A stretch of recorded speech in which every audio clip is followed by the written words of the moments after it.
Somewhere in the frigid north, a young warrior slinks through the shadows within a large network of tunnels. The man halts his approach as he reaches a large opening.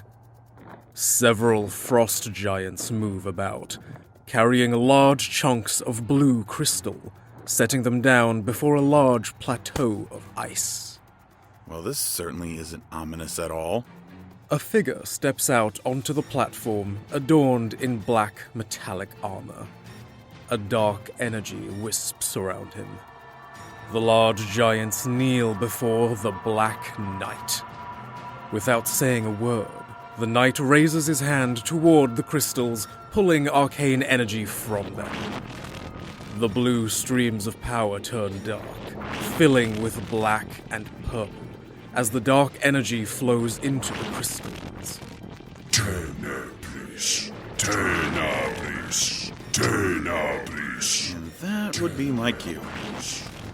The young warrior holds his large shield close, gripping the protruding handle from the top, and draws a blade from it. Flames of passion, give me strength. His sword becomes red hot as the blade is consumed in a strange red flame. The blue crystals shift to a dark red, with what appears to be a cloudy storm within them. This dark ritual ends now, Stygian Knight. The Shadow Knight drops his hands and stares on towards the warrior as the giants rise from their kneeled position. Dispose of him. With his flaming sword, he slices forth, dropping the first giant to its knees. Another approaches as the third runs for a large club. The second giant throws a large punch towards the attacker, who brings up his shield to block. The force sends him sliding back before he is able to regain his footing. Once again, he charges forward. The giant swings wildly for the man's head, but he adapts, sliding below the strike and popping up to drive his blade across the side of the beast. The warrior leaps into the air.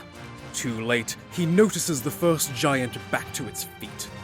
Another massive strike hits, cracking the helmet of the warrior and sending him into the cave wall. His red hair covers his eyes as he struggles to get back to his feet. Bring him to me. The final giant approaches, swinging the club over his shoulder as he slams the young warrior down to the ground. Despite the repeated heavy hits, the man maintains hold of his sword, clenching it tighter and tighter as the flame grows weak. The giant grabs him by the armor and begins dragging him up the icy slope to where the evil knight stands. You will make a fine addition to the collective. The young man smirks as his sword reignites brightly. He lunges up with his blade towards the knight. Black, shadowy tendrils emerge from the ground, catching the man midair, holding him in place. This will not hold me forever! The man's body starts to move slowly, struggling to bring his blade up. The evil knight takes notice. With a forceful push, the man is sent back towards the giant. With a wave of his hand, a rift tears open behind the giant. The man and giant collide as they fall through the rift.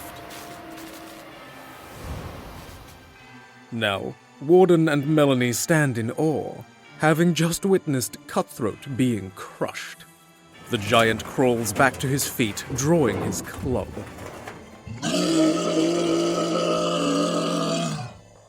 Careful, this one's been corrupted. What does that even mean? The giant scoops up the corpse of Cutthroat and whips the body toward the group of concentrated threats. The mysterious knight leaps in front, blocking the blow with his shield. He tumbles back past Warden and Melanie. All right, let's stop standing around and help him! I was planning on it. Melanie knocks an arrow, aiming at the giant as it starts stomping towards them. The arrow flies loose, piercing the thick skin of the giant as Warden runs towards him. The beast's club swings down towards Warden, exploding the ground on impact as he dodges out of the way. Several more arrows bury into the shoulder of the giant, but it doesn't seem to care. focused solely on Warden. The giant's eyes shift completely black. Me? Hey! The giant turns its attention towards the knight. The man buries his sword into his shield as it begins to morph. The shield shifts around the blade, creating a much larger sword. The blade ignites in a bright red flame. The knight runs forward, bringing the great sword up over his shoulder. Hey, switch! Warden leaps back as the knight swings the blade over his head, leaping into the air in one fluid motion.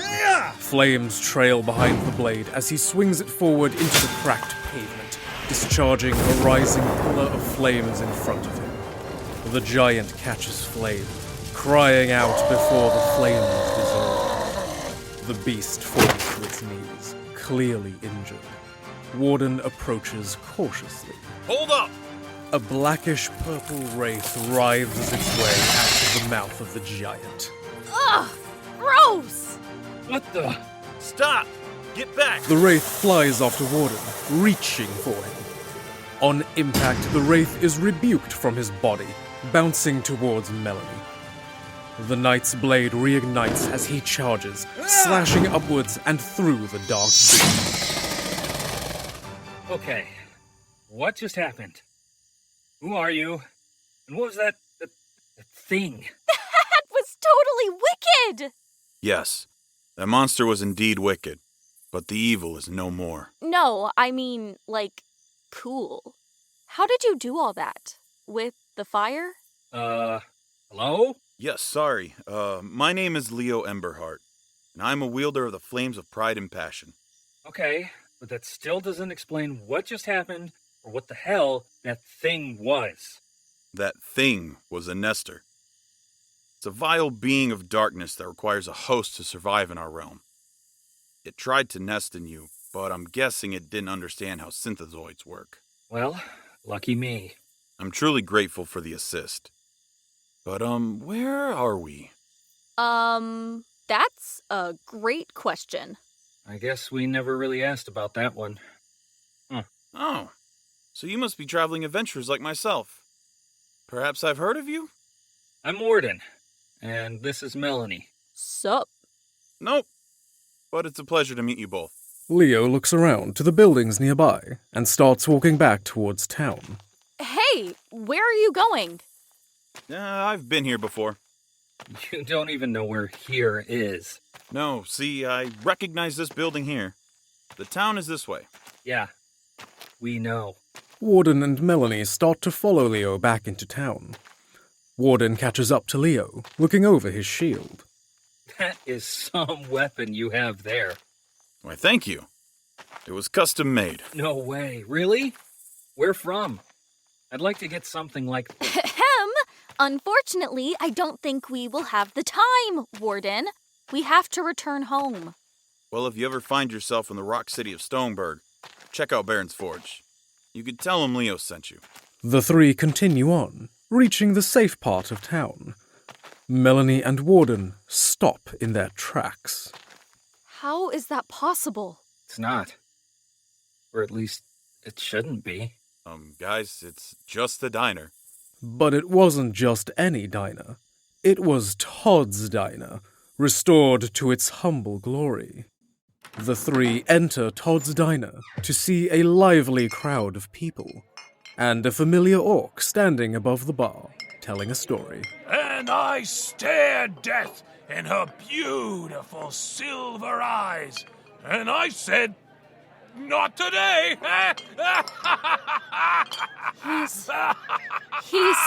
He's alive. Did something happen to Todd? Wait, you know Todd? I said I've been here before, didn't I? Todd notices the three and hops off the bar. Aye, friends! Good to see ya. Leo, how the hell are ya? I'm well, Todd. And you? Leo, my boy, never better. I don't understand, Todd. You were dead. Choke killed you. Burned your diner to the ground. Water under the bridge, eh? That's not what that... It would seem I have a guardian angel, my friends. Can I get you anything? You know, it has been a long day, Todd. A chocolate shea would hit the spot. How about you guys? I really should pay you back somehow. Actually, we need to find the wizard. Of course! He stays by the inn. You can't miss him. Okay, then. It was great to see you again, Todd. We will be back soon. Thank you. Melanie and Warden exit the diner, now noticing a small tent beside the wall of the Starlight Inn. Oh, come on. This can't seriously be the guy. Let's reserve judgment. He did resurrect Todd and his diner. At least, I'm assuming he did. He lives in a tent. Trust me, I have seen plenty of wizards back home, and that's one heck of an assumption. Warden approaches the tent, with Melanie following behind. It appears to be a normal tent, with the exception of a button on the face of the tent. See? How many tents have you seen with a doorbell on it? Warden gently presses the button. Melanie rolls her eyes. Hectic sounds of clambering are heard beyond the flap as the face unzips, revealing a crazed-looking man with a beard trailing below his waist and crooked-framed glasses. Yes? Can I help you? Hello. We are looking for the wizard. Todd sent us. Ah, of course. How could I be so blind? You are the synthezoid and the wildling Gibbon has been yapping about. Come in, come in. Your friends are inside. The wizard opens the flap fully and steps away. Melanie and Warden share a look before trying to enter the small tent. Upon crossing the threshold, Warden finds himself in a very lavish home. He spots a very naked Gibbon standing over a small hot tub. I have no words, Gibbon. Your friend, Kaysen, was it? Carson. How is he? He is recovering in the lab. Suffered some serious injuries. Good thing you got him here when you did, Gibbon. You have a lab? Melanie finally enters the tent, her eye immediately drawn to Gibbon. Oh, Gibbon! Gross! Gibbon sinks into the water, embarrassed, leaving only his eyes exposed. The wizard takes his long cap off of the chair nearby and approaches Melanie, grabbing her hand and kneeling in her direction. The name's Idrakor. It's a pleasure to make your acquaintance, my dear. What can old Idrakor do for you? Melanie struggles to hide an expression of disgust as the wizard's frail, wrinkled hands caress her own. She quickly pulls away. Charmed. This is Melanie, and I am Warden. We're hoping you could send us home. And where is home exactly? Earth? Ah, yes, a couple of interlopers, I see. There's just one problem. And that is... You two aren't from Earth. You're a synthezoid and she's a wildling. If you wanted old Idrakor to send you to Earth, however, you simply had to say so. It may be against the law, but who cares? Look, I don't care what you call us, but we're from Earth, born and raised. We only started to look like this after we got here. Yeah, and then there was that thing with the crystal. Bright blue crystal? Melanie nods her head in response. Idrakor folds his arms and rubs his fingers through his beard. Ah, fascinating. Please come with me. I have to run tests. The wizard grabs two strange-looking gadgets from his workbench and tosses them in the air. The devices activate and circle around Warden, scanning him. Once finished, the devices begin to scan Melanie as a holographic display of Warden is projected on the workbench. That is incredible. What is it? These little doohickeys here took an arcane scan of your body. Once the data is processed, I'll be able to tell you way more. You two should get some rest. Won't be ready anytime soon. There's a guest room just back down the hall. Okay, then. Melanie? Want to turn in? That's not a bad idea. Melanie and Warden head to the guest room as the wizard waves them off. His cheeky grin shifts to one of focus As he turns back towards the scan of Warden, the blue figure begins to light up, glowing in the temple. Edricor swipes his hand below the image, picking it up and bringing it closer to him. What do we have here? A small object in the chest of the little Warden begins to glow with the same bright blue of the crystal. Ah, there you are. The next morning, Warden sits by Carson's bedside, his mechanical eyes dark.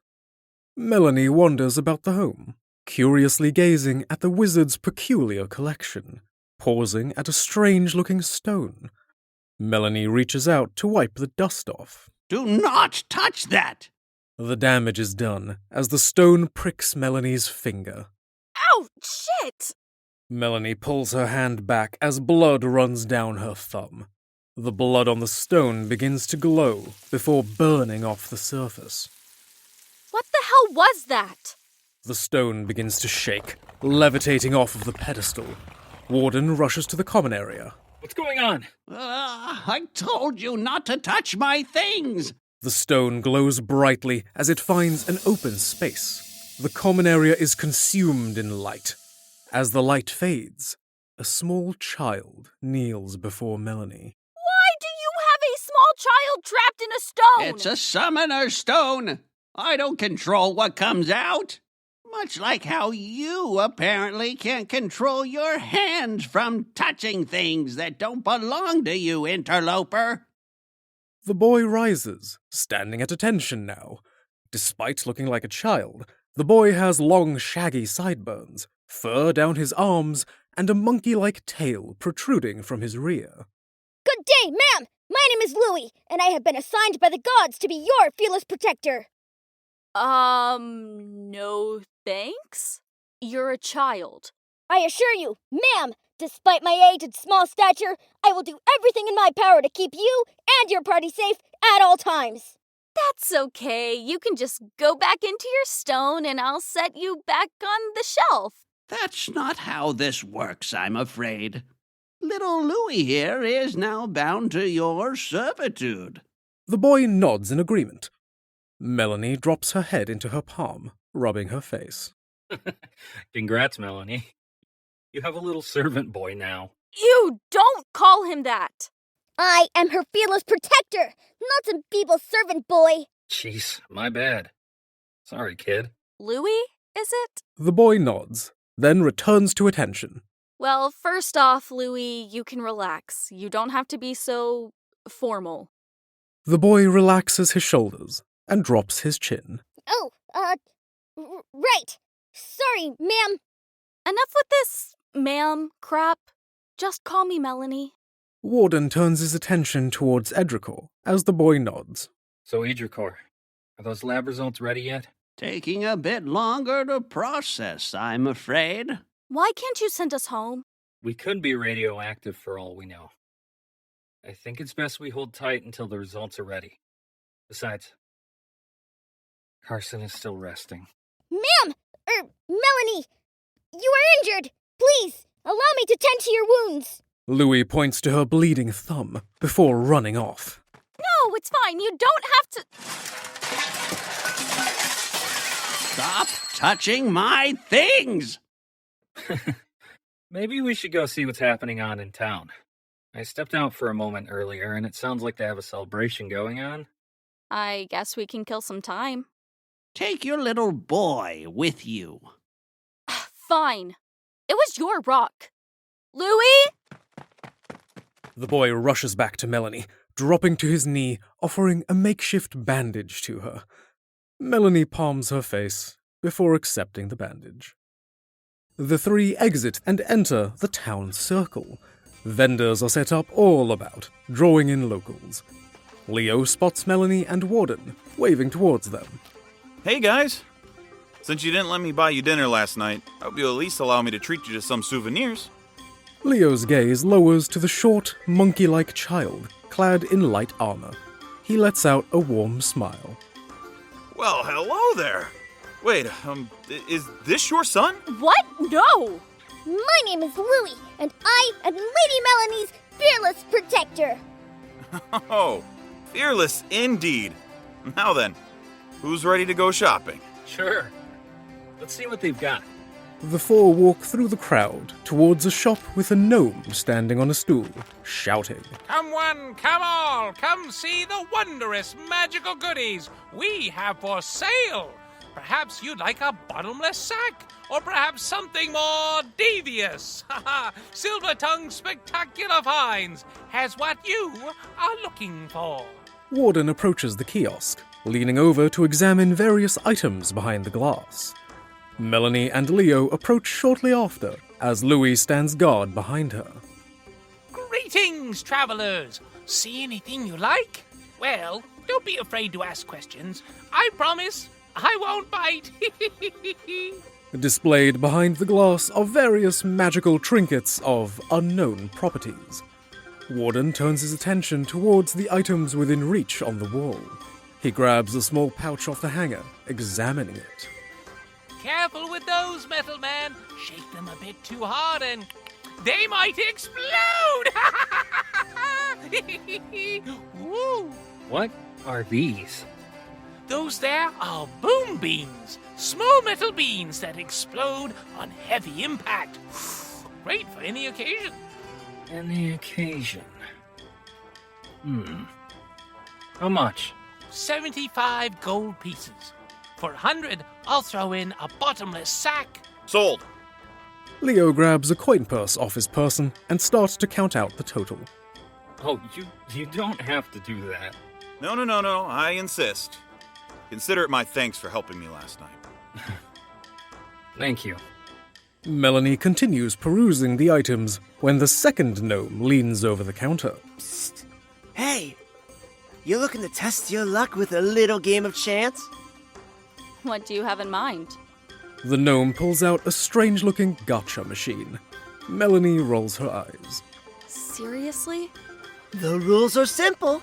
You pay me 5 gold and I give you a token. You take that token and insert it into the little machine here. Then the machine will spit out a random orb containing your prize. But be wary, not all prizes are winners. Okay, fine. Here's the gold. And your token, miss. Melanie inserts the token into the coin slot and spins the dial a few times. As promised, the machine spits out a bubble. Melanie takes it from the tray and pops it open. The orb vanishes, leaving behind a tiny gummy brain. Gross! Is that a brain? Ah, a very potent item indeed. A knowledge bite. How does it work? All you have to do is recite a question out loud, and then consume the brain. Then, as long as the universe knows, the answer will be shared within your mind. Whoa, seriously? That's cool. Can I go again? Melanie, what's going on over here? Check it out, Warden! Tiny brain! Ooh, I want to play. Warden takes his turn on the machine, turning the knob and receiving his orb. He removes the orb out of the slot. Once again, the orb vanishes, this time leaving behind a metal dandelion with 1 petal remaining. Huzzah! A wishing flower! Though, this one appears to be used. Huh. How does it work exactly? Simply pluck the final petal from the flower, clutch it tightly, and recite your wish. I'd say that's pretty useful. What? That's way cooler than the tiny brain. Louis spots another game off in the distance. A large orc sits at a table, smashing the arms of his competitors into the mat. Louis approaches. Next. Excuse me, sir. I would like to try. Scram, kid. This is not a child's game. I don't want to hurt you. Oh, I don't think you can hurt me. The orc sneers, sizing up the boy. Fine. 5 gold. Oh, crap. I don't have any gold on me. I'll tell you what. Since you're so confident, I'll waive the fee. Now, put up your arm. Don't say I didn't warn you, Squirt. Warden continues to look over his new item when suddenly, his eyes go purple Warden? as he collapses to the ground. Warden? Melanie rushes to his side, shaking him desperately. Adam! Warden slowly regains consciousness, but not in the same place he once stood. He stands alone in darkness. What the? Hello? Melanie? Is anyone there? Warden grows uneasy, hearing a skittering in the distance. Soon he notices the millions of purple eyes watching him from all directions. Okay. Deep breath down. Remain calm. After all this time, welcome home, Adam. Who's there? How do you know who I am? There is no need to panic, my child. You are safe now. Who are you? I am your destiny. And it is time for you to join us. Dark tendrils begin to reach out towards him, as if to accept him. Stay away from me! Warden begins to glow a faint blue color, exploding out in a shield surrounding him, incinerating the shadows.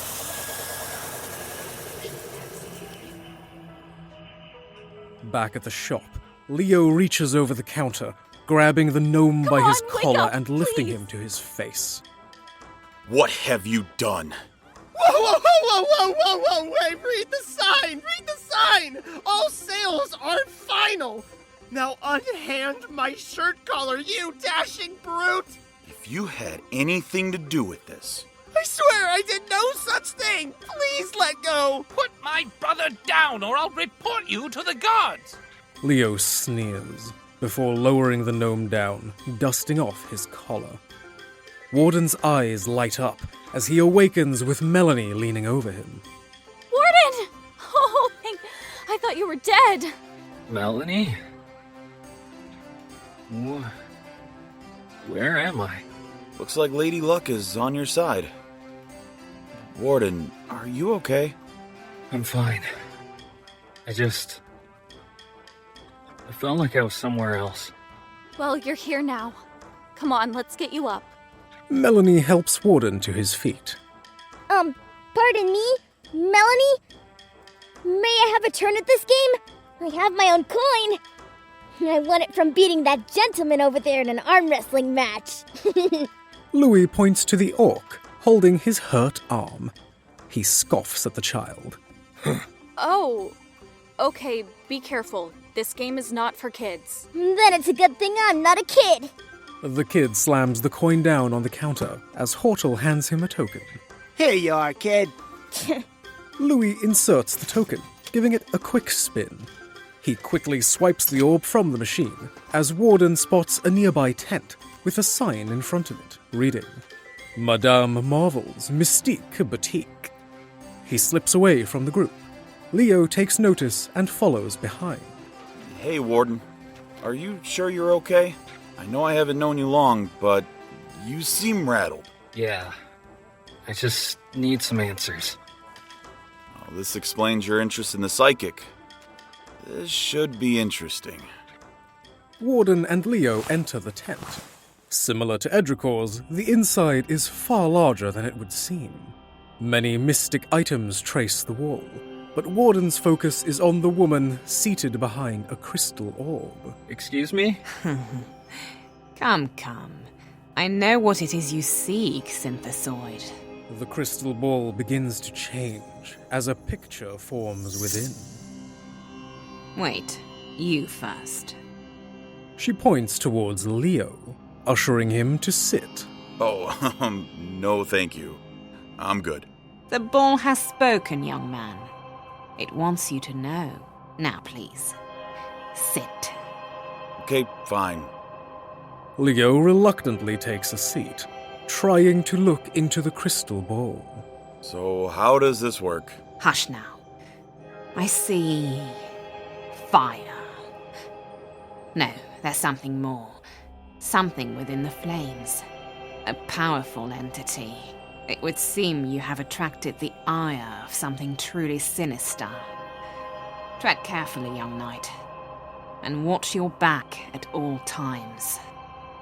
Look, I'm not afraid of a little fire, but I do welcome the challenge. Now you, a mystery you are indeed. Show me.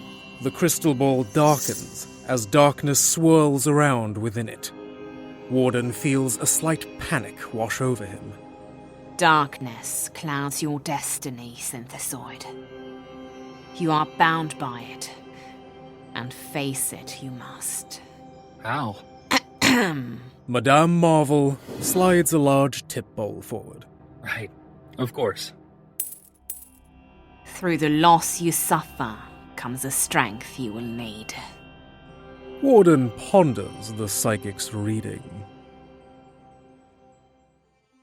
Warden and Leo return to Melanie and Louis to find a large chest beside them. What's that? Where have you been? You can't just pass out on me and then disappear. I'm sorry. I guess I didn't consider that. Whatever. I'm just glad you're fine. The mayor dropped off our reward, said he didn't have time to chat, and then ran. I got this weird belt. Melanie pulls off her new metallic belt. It appears to be a segmented blade, loosely hanging from the hilt. But that's not all. Watch this. Melanie gives the hilt a quick flick of the wrist as the segmented blade retracts, becoming flush with each piece before it, forming a solid blade. That right there's the whip sword. Bare and original design. Mayor sure has good taste. Aw, that's so cool. What did I get? Take a look for yourself. Warden opens the chest, feeling overcome with joy. No way. I get to have a freaking arm cannon. This is the greatest day of my life. Warden picks up the arm cannon. It quickly begins to integrate itself into his left arm. Whoa! This thing is so cool! That's amazing! Yoo-hoo! Interlopers! The old wizard approaches, twirling his beard. I have something to show you. The group follows Edricor back to his tent. Leo takes in the wondrous sight of the interior as Edricor grabs the lab results.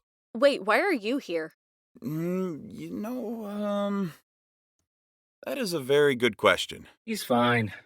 Besides, might not be a bad idea to have someone watch the kid while we figure out what's going on. Hey! I'm a 5th generation battle-ready soldier! I don't need a babysitter! Look, there's a lot of dangerous things in this house. The last thing I need is for you to summon a child of your own.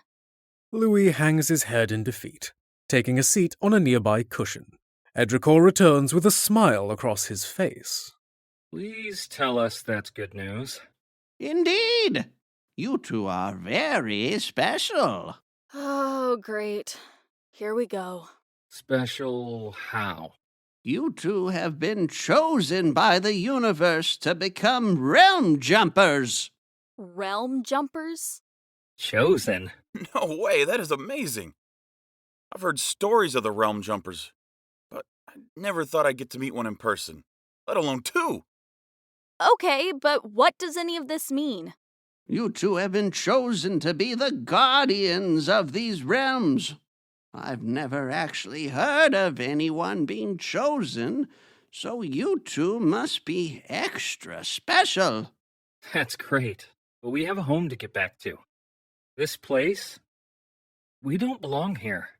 Whatever life you had, that's over, son. You have been chosen by a higher power to protect this realm and countless others. You need to accept your new responsibilities. Protect from what? So far, all we have seen are crime bosses and religious assholes. The corruption. You mentioned something about that earlier with the giant. What is it? It's not a what, but a who. A being of pure darkness. whose only ambition is to spread his influence and eliminate the light. He tried many centuries ago to take this world, but the Realm Jumpers assembled an army of the greatest warriors our world's ever known, and together they fought back the invader. Now I fear he has returned. I'm sorry. This isn't our fight. We need to go home. Up until a few days ago, my biggest concern was how I was going to cover my half of rent. But now? I don't know what to think. I can send you home, but know this. When the Devourer comes and claims our world, he will come for yours, too. Only you won't have magic to defend yourself with. You'll just be squishy, helpless humans. And you too will fall. Adam. Carson walks out from the lab, using his hands to guide him as his eyes are covered. You always said you felt like you were destined for more. Maybe this is it. Maybe you were right all along. Are you really going to turn your back on a whole world full of people who need you? Carson, I'm serious. You have an opportunity to fight, and maybe help this world survive. If you go back home, and if what he says is true, then it's only a matter of time before we are killed off too. Please don't let my world get eaten. Louis gives Melanie puppy dog eyes as he pleads with her. I promise I will stay. Warden? All right, then. I guess we're staying. What's our next move? Excellent! If you two are going to help, then we need to reclaim the Citadel. What Citadel? The Dawnbreaker Citadel. They will have all the resources we need to combat this threat. But taking back the Citadel will be no easy task. You know, I'm quite familiar with the area surrounding the Citadel. If you'd like, I could take you there. Oh yeah? What's the catch? No catch. You guys helped me out of a jam, so it's only fair that I help you in this situation. I don't buy it. He wants something. We could use the extra hand. Are you always so untrusting? Well, I trust him. You are a child. Your judge of character is hardly relevant. Louis, once again, hangs his head in defeat. Melanie stares down Leo. Fine. He can come. But if you try anything, I swear you will regret it. Then it's settled. Let's gather our things and make way for the Citadel. Once you have brought the Citadel back online, I should be able to establish a line of communication. After that, we shall build our forces. Sounds like a plan. Hey, E. Can I talk to you real quick? Of course, son. Come. Warden and Edricor head to the lab, leaving the others alone. You may not trust me now, Melanie, but I promise you this. As long as I'm traveling with you, I'll do everything in my power to keep you and your party safe. Hey, that's what I said. Leo drops to a knee, matching Louis's height. Well, then it looks like you and I have a big responsibility, don't we? Yes, sir. Warden and Edricor step out of earshot. What can old Edricor do for you, son? Can you send Carson home once he's fully recovered? Of course. Is that all? Can't... Warden contemplates what he is about to ask, accepting the consequences to come. Can you make it so that he doesn't remember this place? The traumas he has faced, and all of that?